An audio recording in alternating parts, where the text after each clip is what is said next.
So transgender athlete debate. Transgender athlete debate. Transgender athlete debate. Yeah. Where do you stand on the debate over trans athletes, specifically in student sports? In student sport, Men, the boys play with the boys, the girls play with the girls. I think there are ways that we can actually integrate transgender athletes in, whether it's like developing a separate league or... Men who have gone through puberty and are now transgender women, should they play other women? No, I don't believe they should. So I'm on record in supporting transgender athletes in their right to participate.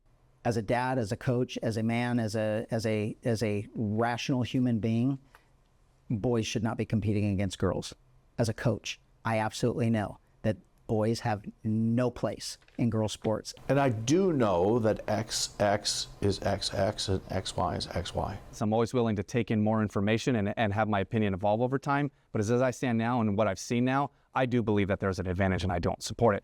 There's nothing in the Constitution that says that you are entitled to play a sport. I think these are rules that can and should be set by the governing bodies. And so in the case of California school sports, the California Interscholastic Federation, they should be making this decision. why would I, as the governor, be involved in a conversation about who gets to play which sport? Like, there are people whose job that is. So the California legislature is the one that decided this. And so that's sort of where you come in as governor, right? Yeah, I'm not sure if I'd have to look at the way you've read the law. I actually have it. The bill would require... This is current law. Current law. The bill would require that a pupil be permitted to participate in sex-segregated school programs and activities, including athletics teams or facilities based on their gender identity, irrespective of the gender listed on the pupil's records. If there's a law that says you cannot discriminate against someone because of who they are, then we must protect those individuals based on the law. So it is not interscholastic here in California. Although the Interscholastic Federation helps determine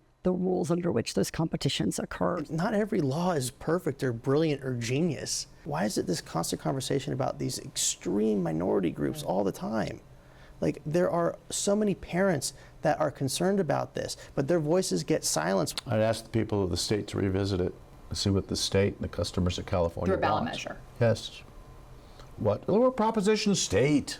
Let's ask the customer of California what they want. And by the way, they have the right to change their mind. And I think this legislation has ended up creating tension and division, which shouldn't be there. And so I'd like to repeal that legislation. Most Californians want that to change. Every poll shows that. The governor has the right to challenge and overturn legislation through the courts if the governor believes that it violates the state constitution. We believe that that legislation... Who's we?